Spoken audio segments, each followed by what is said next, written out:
December 4th, 2021, a quiet winter evening in Nagaland's Mourn district. A day like any other until gunshots shattered the silence.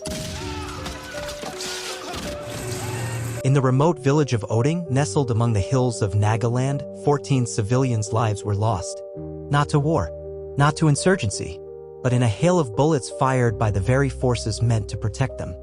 This is the story of Oting Massacre. The story begins at evening at around 4 to 5 p.m. with 8 young coal miners ages between 25 to 37, someone brothers, sons, fathers returning home after a hard day's labor. They were simple men, unarmed, riding a pickup truck through the Oting road. But unbeknownst to them lurked a danger in the shadows. The 21 Para Special Forces, an elite Indian Army unit, had received intelligence. Word was insurgents from the NSCN-KYA were on the move. A covert operation was launched. And then, in a tragic case of mistaken identity, or so the army claimed, the soldiers opened fire at them. No warning, no chance. Just bullets. 6 died on the spot. 2 more were critically injured. As night fell and the men didn't return, the villagers and families of the miners grew anxious. A search party was formed. What they found was unimaginable. Burned bodies, bullet-riddled corpses, blood-soaked earth. Local eyewitnesses claimed that forces tried to hide the bodies by loading them into the pickup truck and setting up on fire. As soon as the local villagers arrived at the horrific scene, a scuffle broke out and the army opened fire again, this time on their own countrymen who came looking for answers. As a result, 7 more villagers were killed in the chaos.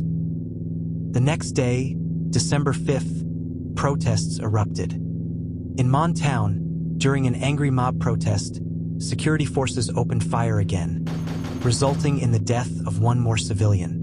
This brought the total civilian death toll to 14, though local sources claim the number could be higher. 1 soldier from the army was also killed, reportedly during the second confrontation.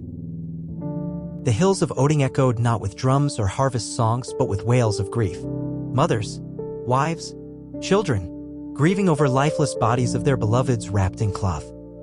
14 civilians gone. A mother wailed before her son, the sole breadwinner, now gone. A sister mourned her only friend.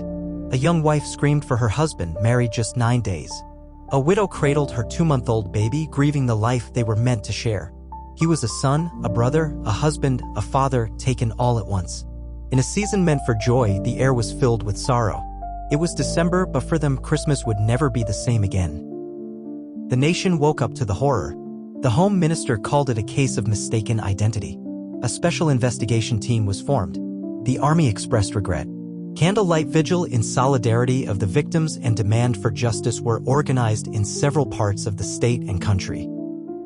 Nagaland CM Nafi Rio, while leading the mourning at a mass funeral at Mourn town on December 6th, had announced that the center has provided an ex gratia amount of rupees 11 lakh and a government job, and the state government will provide rupees 5 lakh to each family of the deceased and rupees 50,000 to those who were injured.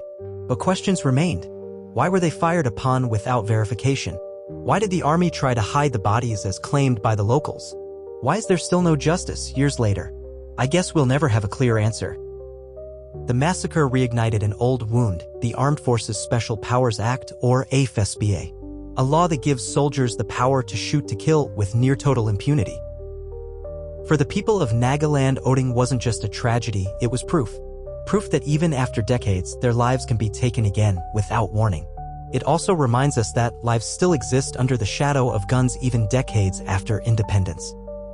Today, the people of Oting still mourn, still wait, for justice and accountability, for answers, for peace.